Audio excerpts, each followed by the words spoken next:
Our next last guest of this morning worked with big tech, embraces AI, but is very critical about the role of big tech in AI. So let's give the floor to Bart de Witte. Bart, please come on stage. He's the CEO and founder of Hippo AI. And he will talk about OpenAI. Ja. The floor is yours. Dankjewel, Maria. Goedemorgen. Ik praat ook Nederlands, spijtig genoeg de tweede Belg op stage voor jullie. I'm going to switch to English. If I see my slides, that would be great. Who of you goes to digital art fairs? Nobody. I advise you to do so, because what digital artists do is they create an empathic relation with the future. And that's what I'm going to these art fairs for, because these artists are able to change your mind. And this is an image of Roy Ikeda, a Japanese artist. And when I saw that image, I thought about, well, perhaps digitalization can create inequalities. Perhaps digitalization can emphasize the inequalities in health. And that's what keeping driving me. I've been working for big tech, and I've changed my whole career, and I became a non-profit founder. No, I didn't do a startup and was hunting for money. Non-profit is really hard, because I truly believe that AI should be open and free for everyone to access.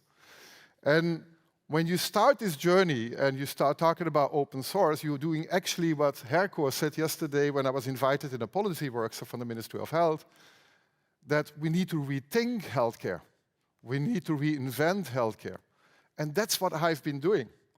Because everybody was talking about interoperability 20 years, and no data was flowing. It's like, well, you can have an interoperable horse, and it can still move into another kingdom or not. But if healthcare is some sort of Game of Thrones, then interoperability is not going to change. You need to look further. And I became an open source advocate, entrepreneur, and I try to move this or bring this into the healthcare realms. I've been called a communist. I've been called a dreamer. I've been called a romanticist. But open source is not about giving you free access to end devices. But open source allows you to build your own products in your local cultural context. And I think that's truly important. So it's kind of like I'm a Belgian and we love our local beers. It's about or drinking Heineken in the whole world or drinking local beers and allowing people to do so. A disclaimer, open source in AI is complicated. We have data, we have code, we have weight files. I'm not going to go in the differentiation of this today because we have no time. My foundation has a mission. We try to accelerate, and it's named after Hippocrates. Why Hippocrates? Because in the original oath of Hippocrates was a sentence written that physicians were not allowed to sell or economize their knowledge. It was an open source mandate in the Hippocrates Foundation. And I started a community. We are 2,000 people worldwide trying to set up projects. It's really hard. It's really experimental to learn this. But I will now start with my story. I brought 4 acts and a conclusion. And I start with the last 12 months because it has been extremely exciting for me to see that what I started 5 years is becoming reality. I don't know how many people are familiar with the movie Man in Black. And remember this scene. This was the Orient Belt, and there was the galaxy that was in the bracelet of that cat. And it was strapped within that. And that's how I felt last year when I installed a large language model on my phone of 3 gigabytes and could access to all the knowledge that that language model was trained on, being completely offline. I could ask for recipes, I could ask for translations, I could even ask for medical questions. Yes, I also got hallucinations. It's not perfect, it's a first start. But it was like having the internet without being connected to the internet, and also without surveillance. And it gave me the feeling, the same feeling as when I first connected to the internet and got access to all that information, and I got the complete freedom. And I think this is completely a game changer. We have suddenly a tool where we can ask, being completely offline, We can give it patient information by not having to worry about patient security and privacy. And it gives you answers. Yes, these phones are still small or slow, and we're going to get into no processors. The second thing that was amazing in the last 12 months is that open source caught up with closed source. Now there is this oxymoron company called OpenAI, which has nothing to do with open. And we started to catch up with them. And the red line is the evolution of the closed source and the performance on benchmarks. The green line is what open source did. And what you can see is that these two lines are going towards each other, and we are hunting them. Open source is always behind. Linux came after Unix was an operating system. But it's based on collaboration, and it's freely accessible to all. And I'm a huge fan of Clayton Christensen, former Harvard business professor on innovation. And he talked about disruption. And he said, well, disruption is something like you first have a 1 megapixel camera, nobody buys it, but as soon as you have 5 megapixel cameras, you kind of go to a customer demand, and suddenly the analog cameras were out of the market. And that's actually what happened now with open source. We have open source alternative to closed source, and it's disrupting the closed source business model of big tech. It is not based on data monetization, it's not based on IP, it's based on collective ownership and collaboration. And the same thing, the good news, it's happening in healthcare as well. We have large language models similar to Google MedPalm, and now since 2 weeks, there is a large language model based on Llama for Meta that is overperforming on Google MedPalms too. And that's incredibly promising. So we have open source AI, we have the possibility to build and brew our own beer in our local context. And it's like a library, a public library where we used to have our knowledge in books, and we could access these books without having to pay for access or without having to talk to lawyers. And I think this is the biggest transformation power we have. We have access to free resources, and then you have human imagination and human collaboration to reinvent healthcare. And this is a necessary resource. So it's 1-0 for the humans, human collaboration won against that unicorn or a few of these unicorns that try to monopolize AI in that sense. But when I started the journey, I started to look back, what are we doing when we digitize? And I started to look in sociology, and there was a German sociologist called Amin Nasehi. And he said, digitalization is nothing else as the duplication of the world through data. And that got me thinking, because yeah, we're always looking at a singular problem, so we duplicate the weather system so we can predict the weather, so that's a digital problem that we're trying to solve. And we're doing this with simulations. This is that COVID bastard virus that kept us busy, so we try to simulate it so we can learn and see how we can influence it. Or in this case, this was the collection of the whole proteome that was released by AlphaFold as a database, as a duplication of all our proteins in the human body as a digital database. And recently, there was the crystal structure of molecules that we can now predict with AlphaFold 3, and we can even predict and duplicate nature in that sense that we can predict how DNA molecules bind on these proteins, and that is accelerating drug discovery.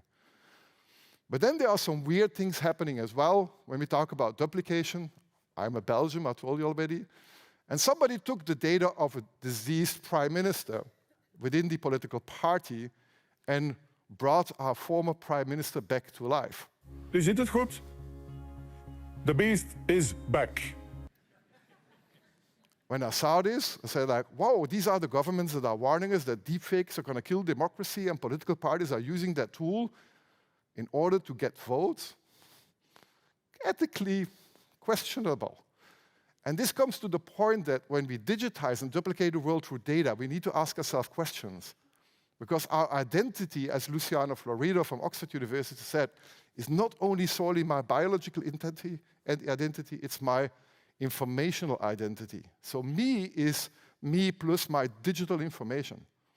So when it comes about ownership, I see it owned in the data should be owned by me, but the AI models that are trained on my data should be owned by myself. And then I came to philosophy and started to look into Jürgen Habermas, which is a German philosopher, who kind of predicted what we are seeing today, that our communication, our online communication is now being controlled by policies and by platform owners, and our public sphere, our public discourse is now being controlled and steered by these forces. And he predicted that when you shift things from the public sphere to the private sphere, that you change things. And in that private sphere, you have terms and conditions. You don't have human rights. So when we duplicate our world through data and our healthcare systems, we need to ask ourselves, which duplication do we need? Because if we talk about healthcare, and I'm sorry for my US colleagues, I worked for a large US company and I was quite a lot in the US, but we don't share the same values and norms and principles when it comes to healthcare. We are, and I heard it many times today and yesterday, we are having built a system based on solidarity. And solidarity means to collaborate. We don't compete on certain things because our healthcare systems are a fundamental right. So when we duplicate a system and an AI system and a business model that comes from Silicon Valley, we have the risk of transforming our systems into something different. And as you probably already saw, I'm a kind of a sci-fi freak, and I looked at Altered Carbon on Netflix, and it was a dystopian series in the future. You can fly with cars, you can plug out your consciousness, put it into other bodies. It's the absolute digital freak show. And then there was this scene where suddenly the protagonist has his girlfriend bleeding to death and needs to go to the hospital. He brings her through the emergency room, needs to identify her, puts the hand on a scanner, and then suddenly she has no access. He can fly with a car, but then the surgery is performed by robots. Now, if the surgery is performed by robots, these are just algorithms and things that are cheap. Why is access not guaranteed? Well, because they duplicated their current healthcare systems, their current norms, their current principles, and we duplicated a business model that is similar and will duplicate the inequalities as well. And there is this risk that this will happen. So who owns the future is the question we need to ask. And I started to look then in economics to understand, because everybody talks about data is the new oil and it's the gold. But no, it's not. Data are becoming financial assets. They're becoming capitalized. And it's the elephant in the room that Maria was asking, what do you think about data? Who should own it? Well, we need to raise these questions, and in order to raise these questions, we need to understand the differences between commodities and intangible assets in that sense. Because commodities, they are being exchanged here, and the value is derived from exchange and is connected to supply and demand. But intangible and private intangible assets are working very differently. And I give you an example. There was a startup that had over 2 million patient records in oncology that was 4 years old, had nearly no revenues, but similar to WhatsApp, to Facebook, that startup got sold, or sold for $2.1 billion to a large pharmaceutical company. So you see that these data troves that were collected are valuable and are being transferred into the private sphere. And what Jennifer Hinkle here said is this price is based on the future projections of earnings.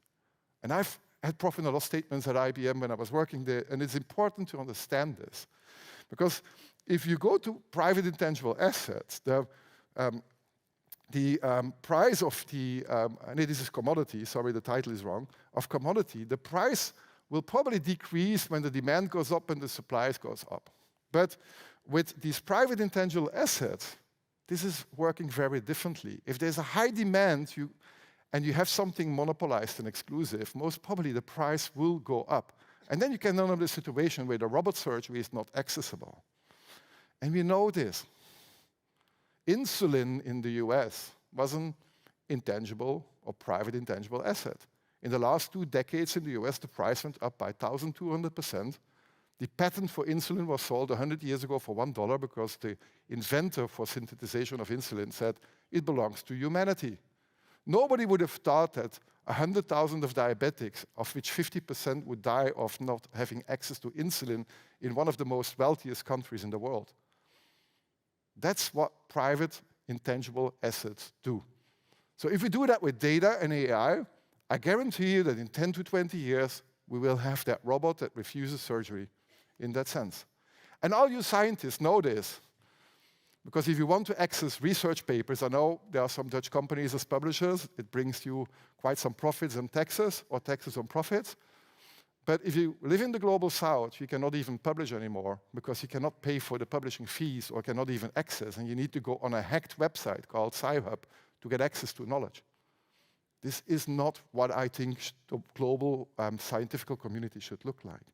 So I'm proposing a third one, which is the public intangible assets, which are assets protected by also means of IP, but the IP is an open source license that tells you that data can only be used if the derivatives of that data are also protected, so everything belongs to everybody.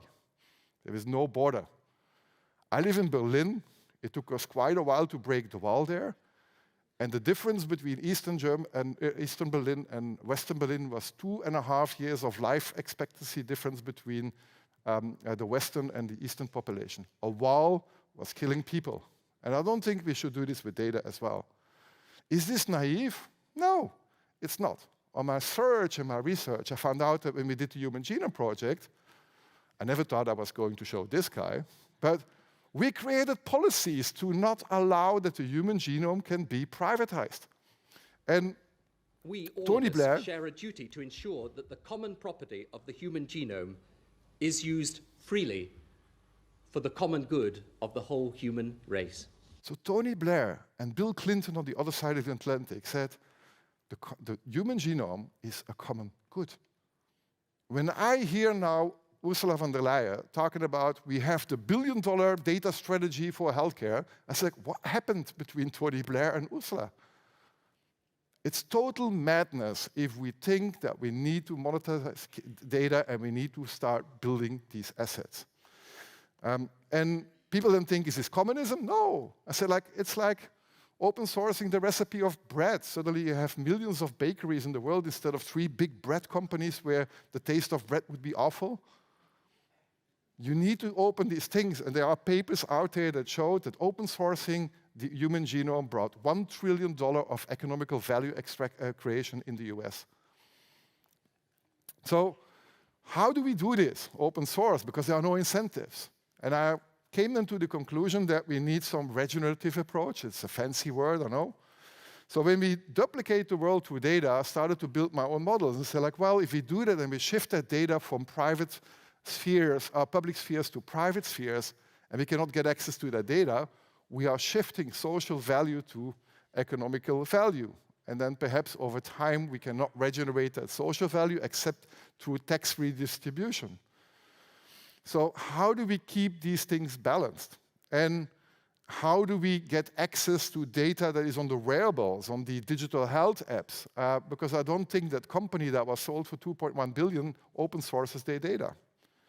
So I came to the conclusion that we need regenerative systems which are based on open source principles.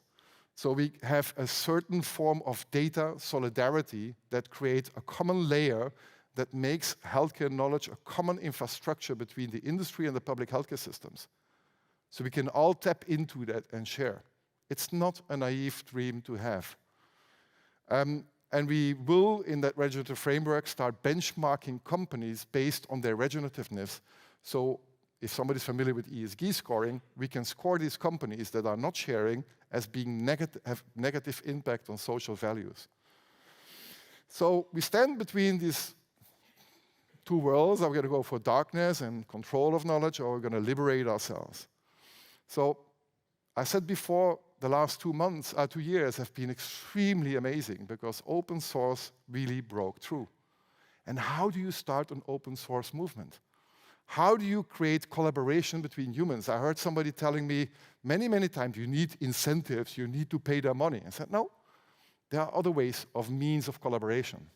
For example, if Death Star would threaten to destroy the world, I don't doubt that the Chinese, the US, the Americans, and the Russians and the Europeans would collaborate.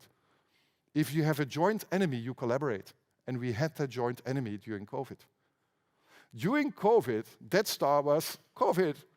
And there are so many papers out there that open data, open access publishing, open sourcing models really saved lives and accelerated innovation. The only reason why we got so fast an mRNA vaccine on the market, or vaccines, is because of openness. And so in the AI space, everybody knows this person. So when I was attending an event in Munich, he asked us the question, how many of you would like us to open source GPT-6 the day we finish training it? Everybody raised their hand. Wow. Well, we're not going to do that. And if you say that, you become Darth Vader. And when you become Darth Vader, you create a lot of people who are going to challenge that person and say, like, we're going to unite. And that's actually what happened. Like, we started to unite because there was hardly, the initial paper for transformer models was open access. And the most research was done on the lower level, which were closed source private models, intangible assets. On the open source layer, there was not much happening. And you saw then during the last few years that, especially from 2020, there was most of the magic was happening in that closed source world. But at the moment they published a paper for GPT-4 and didn't disclose anything anymore, people got upset and people united and people saw Darth Vader, and that's what happened. The top layer is open source collaboration. And that was the liftoff of a whole new race for openness. I've never seen something like it. It really started to cross-pollinate and people started to collaborate. The first project was Bloom, a big science versus big tech. And the paper has 4 pages, initial pages, with only names of authors that collaborated worldwide to build something that is accessible to all. Meta joined, which was called the Linux movement of AI. Meta, the company that was killing our privacy, suddenly joined open source. They accelerated the whole movement. And it led to open source AI being accessible, because a big tech company is not really interested in running a model on your phone that is disconnected from the cloud. That's not their business model. So if you want to democratize, you want small models. And that's what happened. These models became really, really small. And if you then see the difference here, GPT-4 and Llama 3, which just came out 4 weeks ago, is 36 times, GPT-4 is 36 times more expensive as in running an open source model on a different infrastructure. 37 times cheaper. Now, what do we need in healthcare? I think we need to be scarce with our resources. These communities started growing, and what you saw is that when somebody publishes a model, other people copy it and fine-tune that on their own personal or other data. And we are now at a stage where 6 minutes after somebody publishing a model, somebody else publishes a copy of that model trained, fine-tuned on that data. 6 minutes. Imagine we can do this in healthcare, how fast we will build life-saving innovations. So we saw incremental innovation. Incremental means little steps, little baby steps, people sharing. And if a model is downloaded 2 million times, and 1% of that does something innovative, this thing will move on. It starts with big and it goes small. And suddenly you had a European champion that was challenging OpenAI after 10 months with 50 employees, betting with the open source movement, or working with the open source movement, and is now a valuated company of $7 billion. And it works on open source. There are business models of doing so. Suddenly we have our European platform providers that are embedded within our European values and work in our local social cultural context. A few weeks ago, Llama 3 came out, and Llama 3, in only 3 weeks' time, created a medical language model, or somebody created a medical language model that is now overperforming on MedPalm. And Lucia yesterday said something about the journey of life and collecting all your data as a patient. Now, somebody used that open source model from Llama and created a 1 million token context window. That means that you can enter in a prompt as much data as all your patient data from one single patient. And I believe this is going to continue. And perhaps in the future, these AI models can collect all the patient data of one single physician, replace databases, export PDFs as a bill, and replace software. Quite provocative. But this is, I think, where the future will go to, in that sense. So it democratizes. I run no single large language model more from the cloud anymore. It is on my laptop or on my phone. I don't use any cloud services. And as I mentioned before, they are all super, super small. And for example, small is beautiful. This is based on Llama 3, and it won on a benchmark test to do what we call creating a medical summary out of a long clinical note. And it does that better than any proprietary model. And it's a model that you can install on your phone. It's open source. You can fine-tune it then on Dutch language as a researcher or as an entrepreneur and build tools for it. It's the free resources. Daily, 2 million models are being downloaded in that open source community. In total, 1.3 billion models have been downloaded. If you contrast that to the COVID data donation app, which was in Germany, where all patients donated their data during a global pandemic, where 120,000 citizens shared their data and only 4 researchers got access and published 1 paper after 1 year, I think we need to do this differently. We need to open that data for everyone and not gatekeeping. We don't have to stand on the shoulders of lawyers. We don't have to stand on the shoulders of paywalls. We need to stand on the shoulders of these giants in the community. So my conclusion, and this is a message to all of you, if we don't build these models based on all the data that we have available and do this, our children will ask us why it took us so long to finally unite the data, build these models, make them publicly accessible so we can accelerate innovation and reimagine healthcare, as we all are sitting here and discussing. So I hope I inspired you in an open mindset. I know the Dutch are one of the most open cultures in Europe. So I hope that from here you will start collaborating and lead that open source movement in the medical space. And I thank you for your attention. Thank you, Bart. Please stay on stage, Bart. I'm a little bit puzzled. I like open AI. I like open source. But how do we keep it safe? Yeah. Security is very important. Yeah. And you heard Alain, Labrique, and standardization, and I love it on my fingertip or in my pocket to go somewhere in Saudi Arabia, for instance, or in India and do my healthcare. But how do I keep my data safe in an open system? Data is safe, like safety and open source. Let me answer just safety and open source. We are in Holland. In Holland, there was a company that created an encryption model to encrypt the communication between secret services, police, ambulances, and everything else. It was called Tetra Communications. It had a closed source encryption model. After 30 years, a group of Dutch scientists found out that there was a deliberate backdoor programmed in that encryption model. So somebody was listening for 30 years in all that communication, and nobody could see it because it was closed source. To think that closed source is safer. Oh, I don't say that. No. But to think that closed source, because that's what you always hear, open source is dangerous because somebody can create a bioterroristic weapon. That's absolutely nonsense. We'd had that discussion for 30 years.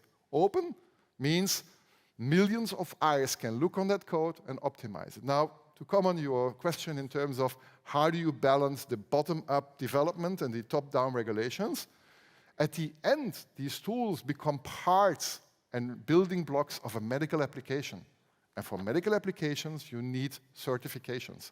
So it will be regulated at some sense, but look at open source as giving the beer brewers the means of brewing their beer, and look at the medical regulations, the laws that define how you can sell beer. But we need that shared layer. Did that answer your question? Yeah, it does. But I want to know if there are other questions from the room. Yeah, There. upstairs. So I do my walk again.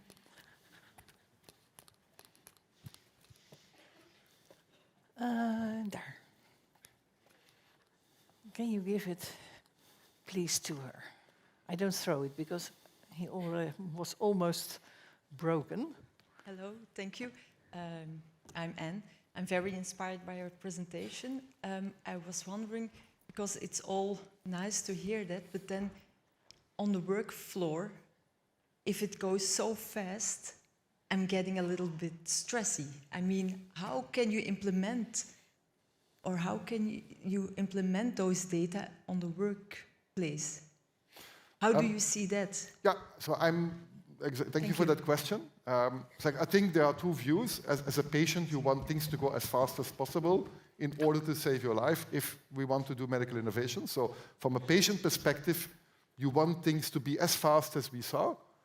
But then from a provider perspective, how do you select the low-hanging fruits and how do you implement that? So what we are doing is we are building our co-pilot project that listens into patient-physician conversations for transcription.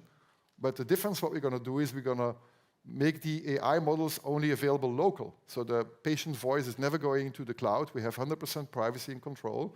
And we are using these technologies to augment the patient-physician experience and reduce the documentation effort. And we don't have to pay licenses to a big tech company. We are not dependent. We're completely sovereign in doing this. And that's what it's about. We give innovators and startups and companies tools without having to use an API that creates new dependencies and perhaps information asymmetries.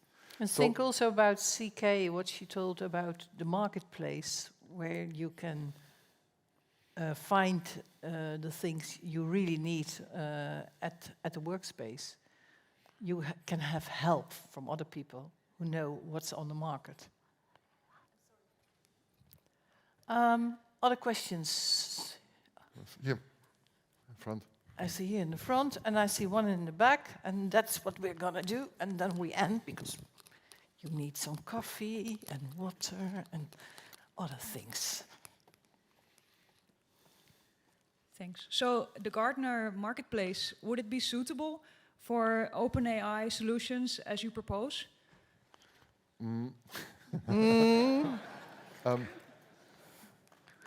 Let me, having worked a long time for the industry, with a total respect to Gartner because we worked with them, Gartner is working together with larger industry players.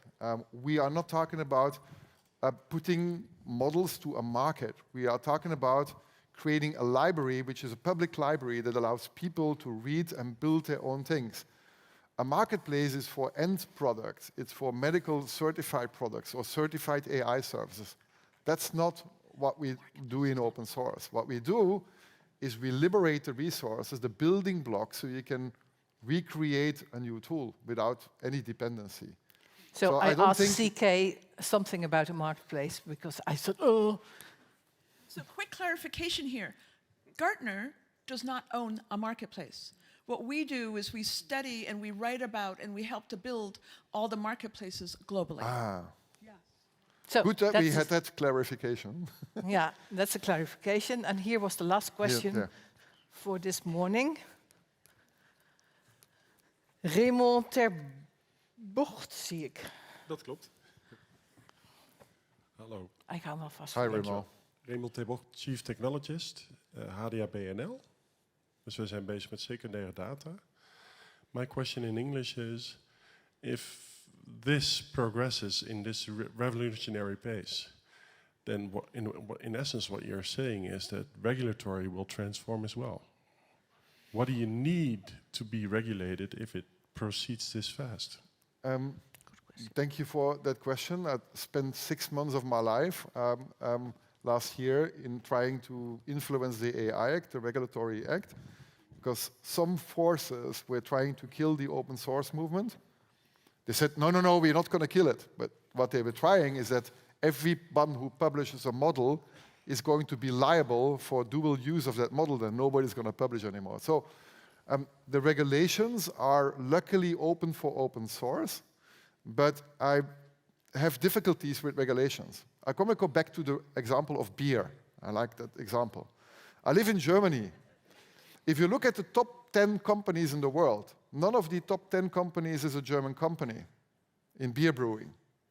Number 1 is InBev, which is a Belgian company. Number 2 is Heineken. And you know why that is the case? Because the Germans had the strongest regulations on brewing beer since 1450.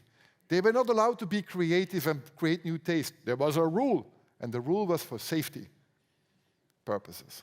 So I think when we regulate, we also need to question, like, if we slow down innovation, and by that kill people, because that innovation is not acceptable, we need to balance regulation with allowing that innovation to happen. So I'm much more pro-freedom and openness as that strong regulations. But that's a whole box of Pandora that I'm opening here saying this. We will open that box, of course. Thank you, Bart. Thank you, Maria. Thank you, Bart.